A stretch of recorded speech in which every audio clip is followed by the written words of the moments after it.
Fernando Belaunzarán, ¿qué México viste tú o qué México ves tú?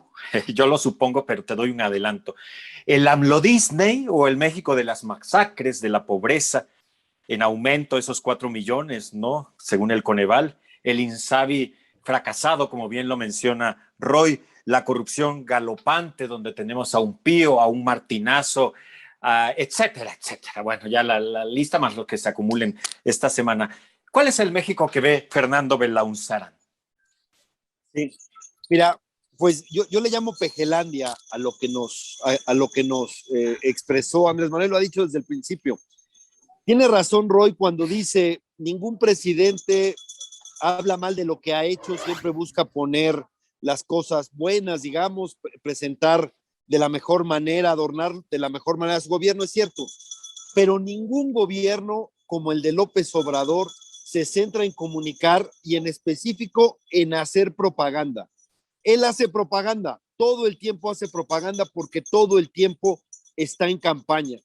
Y lo que él hace es siempre reiterarnos su narrativa épica. Para él, este es un cambio histórico, memorable, etcétera, aunque la realidad nos diga otras cosas. Y entonces es un presidente que no tiene ningún escrúpulo para mentir.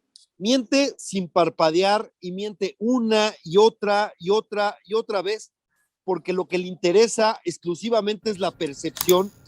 Yo creo que ya dio por perdido a los sectores ilustrados y él está en el sentido de que sí, que baje el debate abajo, ¿no? Para tratar de decirle a la gente que hay algo que no ven y que es maravilloso, esplendoroso, que es algo por lo cual lo critican, de alguna manera descalifica la crítica informada de entrada diciendo es porque viene de mis enemigos, pero lo que está viviendo México es un momento histórico.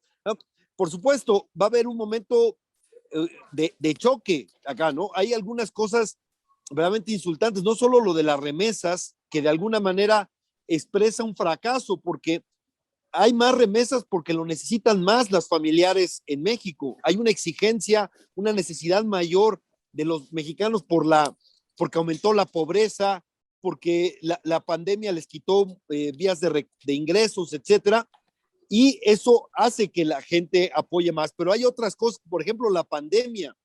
Dice que ya no hay, justo cuando se jacta de que bajó la letalidad, como si eso hubiera sido un éxito del gobierno, ese mismo día hay más de 1,170 fallecidos por la pandemia, por el COVID.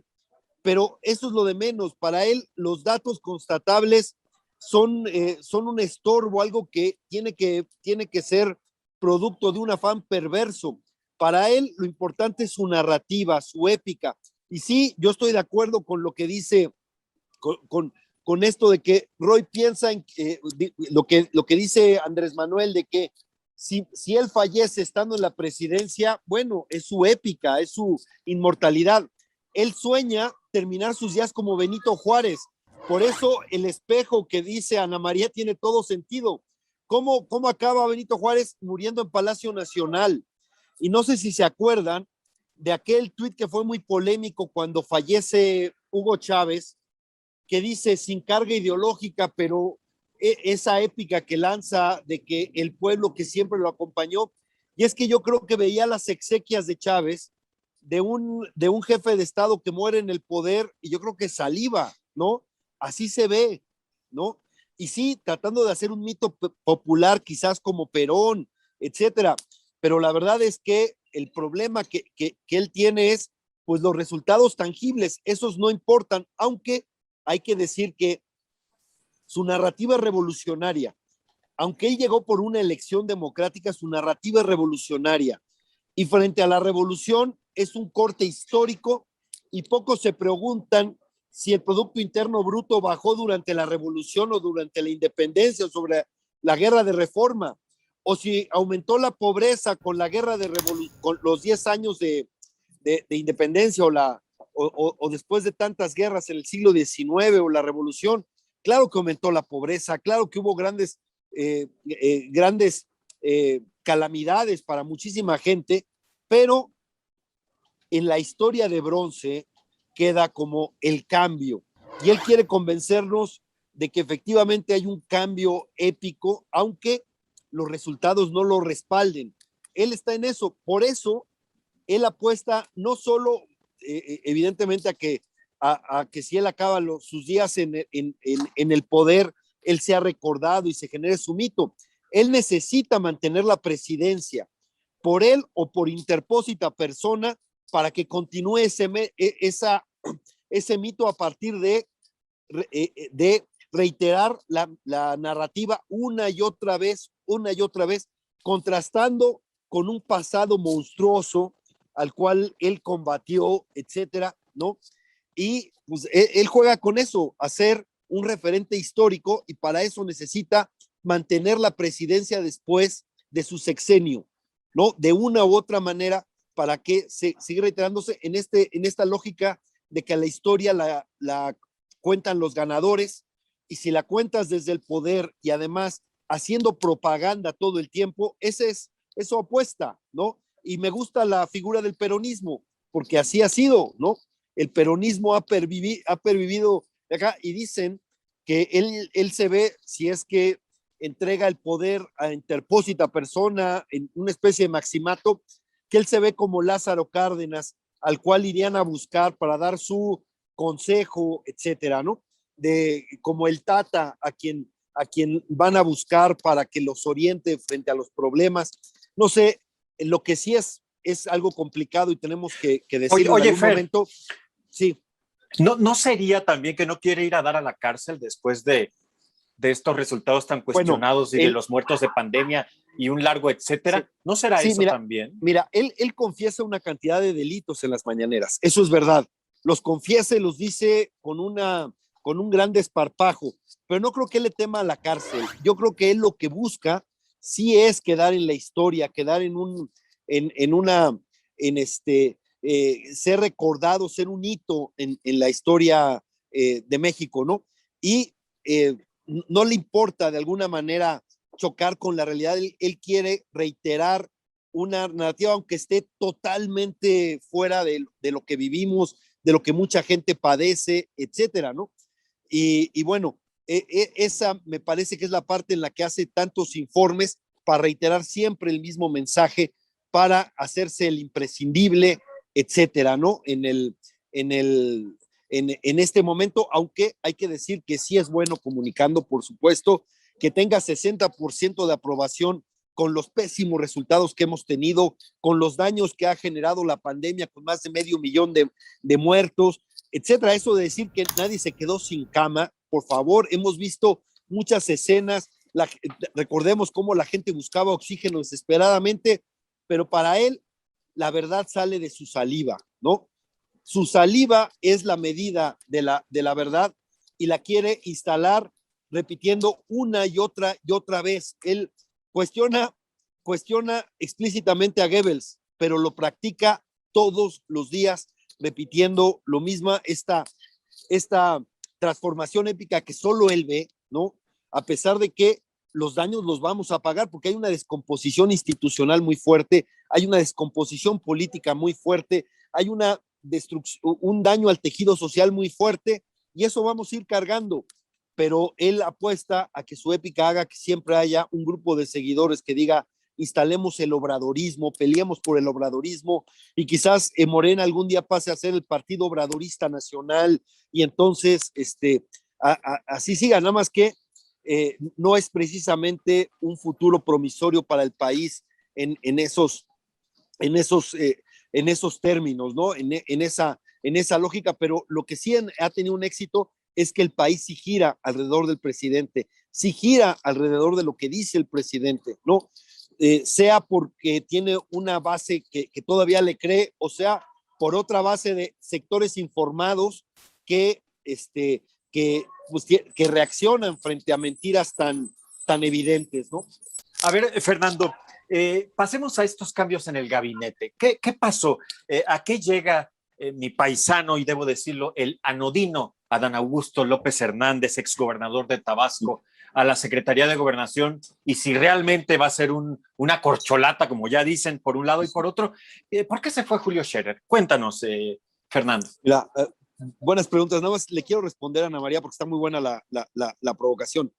Es que uno tiene que pensar cuál es el objetivo de Andrés Manuel. Por supuesto, en un sentido clásico, uno pensaría, o normal es, de sentido común es, uno quisiera que fuera buen gobernante, o él quisiera ser buen gobernante y que el país tuviera grandes logros y mejorar la calidad de vida de los ciudadanos, etcétera. Y uno diría, ¿para qué polarizar cuando tiene el 80% de apoyo? Eso es absurdo. Pues es que él no quiere pasar a la historia como un buen gobernante. Él quiere ser un revolucionario en buen sentido. Él quiere ser el cambio. ¿Y qué necesita para eso? Dos cosas. Uno, lo que dice Roy de el culto a la personalidad, su ego, ¿no? Tremendo. Es increíble cómo el erario gira alrededor de su ego. Todo lo que vamos a ver de la revocación, que en realidad es ratificación de mandato, es para él, para su personaje. El cambio es él.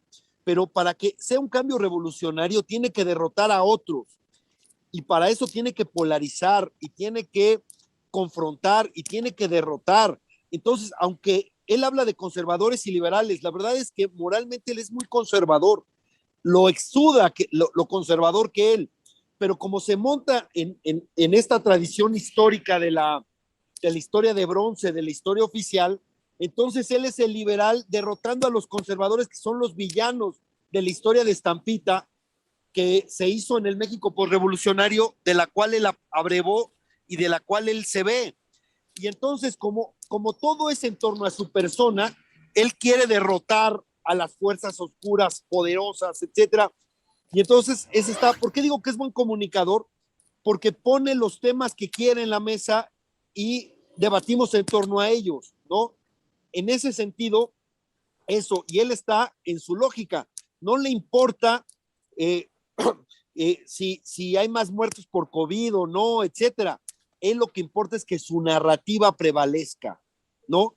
Esa narrativa heroica, épica, en donde derrota a los villanos y a los dioses, y sí, usando predicar, por eso de repente hay un personaje tuitero que se llama Pejetustra, ¿no? Que habla como predicador y precisamente tratando de rescatar. Él no es el Zaratustra nietzscheano que nos quiere librar del maniqueísmo, sino más bien es el Zaratustra original que nos recuerda que hay solo el bien y el mal y él representa el bien y tiene que derrotar a los otros, porque si no hay un enemigo a quien derrotar no hay épica y ese es lo que él quiere quedarse. Un presidente que supo unir a su país y quedó fue Lula. Lula acabó con 80% de apoyo popular y acabó en la cárcel. Y ese fue el peor mensaje para los populistas, porque los populistas dijeron, ya ves, hay que conservar el poder a toda costa, porque si no, luego quién sabe cómo nos vaya, ¿no? Y siguió el guión populista de polarizar, de impugnar, de estar siempre en la lucha contra los otros, contra los enemigos, y todo problema es culpa de esos enemigos que hay que estar derrotando, porque aunque ya estás en el poder, aunque seas el presidente con más facultades desde Carlos Salinas al menos, a pesar de ese poder, tienes que ser la víctima de otros poderes más fuertes, más oscuros, a los cuales siempre derrotas y siempre estás en situación de víctima para buscar la solidaridad del pueblo. Él ya dio por perdido, creo que a los sectores ilustrados, ¿no? Por eso miente con una facilidad, no le interesa, ¿no? Él es eso, me parece, tratando de entender, porque decía también Nietzsche que hasta en la mayor motivación hay un quantum de razón.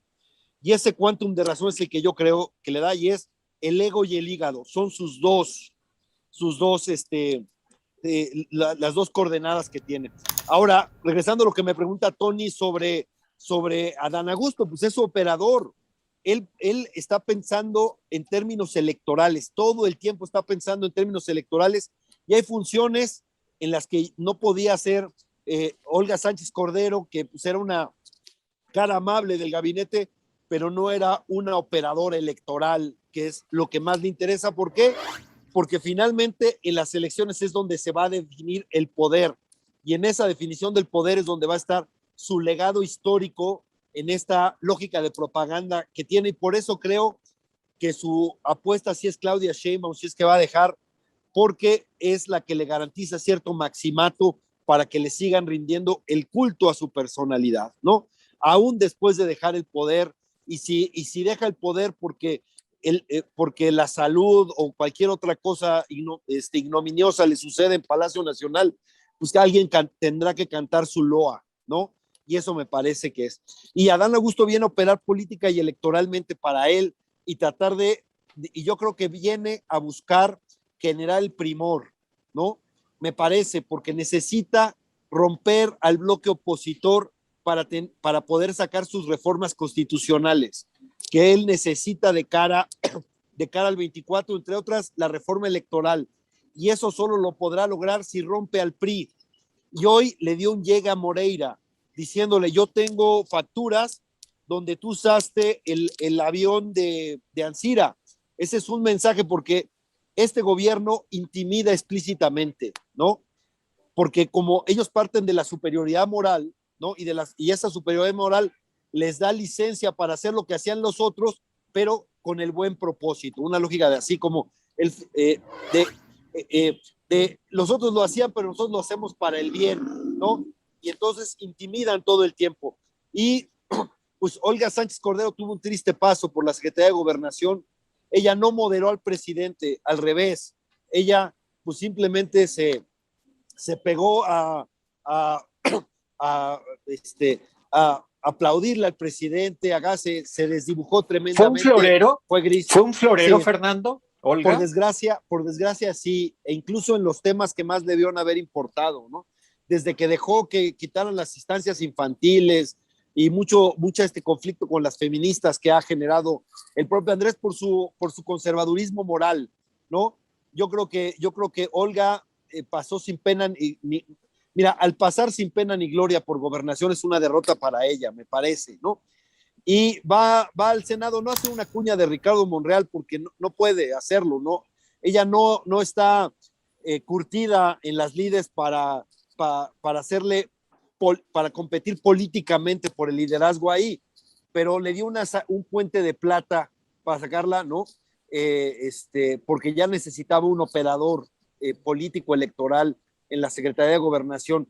Así lo veo, y Adán, bueno, dirán ahí para jugar que ya tiene una corcholata más, etcétera. Pero yo creo que lo que más te dice es la idea de placear a Claudia Sheinbaum en varios lugares, el de establecer el gas bienestar en la Ciudad de México.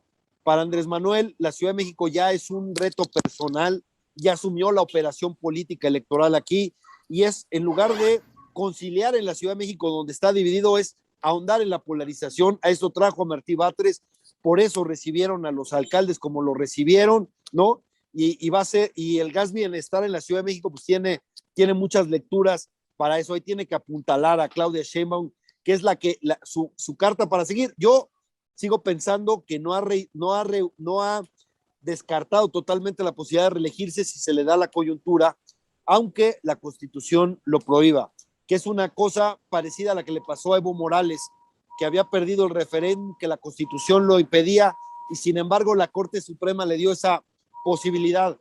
Sé que en México pesa más eso, sé que no la tiene segura, sé que quizás esté pensando que ya está con estos mensajes en que sabe que su horizonte ya no es muy largo, pero no es algo que yo descarte, sobre todo porque también, y la revocación de mandato, que en realidad es ratificación, también lo va a fortalecer como el hombre imprescindible de la transformación. Y eso es algo que puede pesar en el momento de tomar decisiones. Fer, te tengo este cuestionamiento final. Ya hemos dicho hasta la saciedad, y bueno, tú particularmente, los errores del presidente y de su mandato. ¿Le ves algo bueno? ¿Crees que hay algún resultado positivo? Este programa lo titulamos precisamente Triunfos y Derrotas. ¿Qué triunfos le ves a López Obrador, Fernando Belaúnzarán? Mira, antes me costaba encontrarlos, porque tiene razón Roy, en los buenos deseos, pues ¿quién puede estar en contra? El problema son sus modos, porque además creo que su objetivo real es el poder. ¿Y el poder para qué? Para engrandecerse él. El problema es la megalomanía. No es mandatario en la historia que tiene una megalomanía desatada, y realmente en todos los países donde eso ha pasado, los resultados acaban siendo funestos para los pueblos. Pero ahora podría decirte que encuentro algo muy bueno. Haber traído a las mujeres de Afganistán y haber sacado a los periodistas de Afganistán para que pudieran venir a México me parece algo extraordinario, ¿no? Y por supuesto, contrasta con el trato que le está dando a los haitianos ahorita en Chiapas y lo que estamos viendo ahí, que verdaderamente pues es la continuidad del trumpismo en México. Pero eso que se hizo a través de la Secretaría de Relaciones Exteriores me parece que es muy bueno y ni modo de no reconocérselo. Claro, el poner en el centro el tema de la pobreza también es importante y la desigualdad. Nada más que ahora tenemos un país más pobre y más desigual que cuando él entró, porque los programas sociales están pensados para el clientelismo, no para combatir la pobreza ni para acabar con la desigualdad. ¿Qué problemas tuvo Andrés Manuel de entrada en el guión que está siguiendo? Que no tuvo ni la fortuna de Hugo Chávez ni el pragmatismo de Evo Morales. Hugo Chávez, cuando llegó, le cayó el boom petrolero y eso fue una cantidad de dinero que le sirvió muchísimo para fortalecer su proyecto, su fuerza política. Y Evo Morales fue muy pragmático económicamente. Decía Ana María que el gran error lo tomó el presidente antes de tomar posesión, que fue cancelar el aeropuerto, y tiene toda la razón.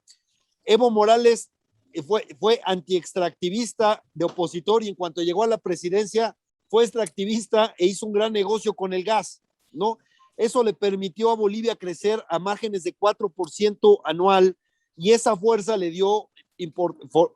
posibilitó o le dio margen de maniobra para fortalecer su proyecto político. Aquí no tenemos esas dos cosas, y aunque la oposición está muy desgastada, está muy cuestionada, los partidos tradicionales, etcétera, la verdad es que la falta de resultados le puede pesar. Dice Ana María que se va a topar con que tarde o temprano nos alcanza la realidad. Pues bueno, yo creo que eso puede pasar. Yo estuve haciendo campaña en zonas populares y yo te puedo decir que el agua está para mucha gente ya en el cuello, traen el agua al cuello, está muy complicado. La clase media votó por espanto contra Andrés Manuel López Obrador. En la clase había más bien fatalismo, como diciendo todos nos engañan, no pasa nada, pero yo siento que estamos sentados en un barril de pólvora por la situación tan desesperada de mucha gente, ¿no? Porque esto de primero los pobres, nada más hay que ver el desastre en el sistema de salud. Más de 15 millones de personas perdieron servicio médico en el año de la pandemia, gente de la más pobre, ¿no? Porque antes eran 20 millones, ahora son más de 35 millones de personas sin ningún servicio médico cuando más lo necesitaban. Esas cosas tarde o temprano van a cobrar, nada más que hay una confianza en la palabra de Andrés Manuel, la confianza de que la verdad surge de su palabra, y lo importante es que te crean, y si estos no me creen, que no me crean, que me crean los míos, que me crean los que les falta información. Por eso ya hasta hace una épica de los que tienen menos educación, menos formación, porque no son aspiracionistas, lo que sea, ¿no? La verdad es que el recuento de los daños va a ser grande, enorme, pero quizás la Grey de Andrés Manuel perviva a él muchos años, y ese quizás sea su logro, su éxito, que a pesar del desastre, después de él haya mucha gente que diga y se identifique con Andrés Manuel López Obrador, con esa épica a favor de los pobres y los desposeídos, aunque en su gobierno los haya afectado y lastimado, ¿no? Porque finalmente siempre parte de esto de comunicar para él es saber echarle la culpa a otro de los problemas, ¿no? Pero bien. Oye, pues muchas gracias, ¿eh? Fernando Belaunzarán, político, articulista y analista, incisivo hasta decir basta. Gracias, Fer. No, gracias. De verdad que el agradecido soy yo, Tony. Es un gran espacio el tuyo. Fue una muy buena charla y yo de veras también estoy muy agradecido porque sí aprendí de Ana María y de Roy, dos personas a las que reconozco, y la verdad es que estuvo muy buena la charla. Ojalá reincidamos.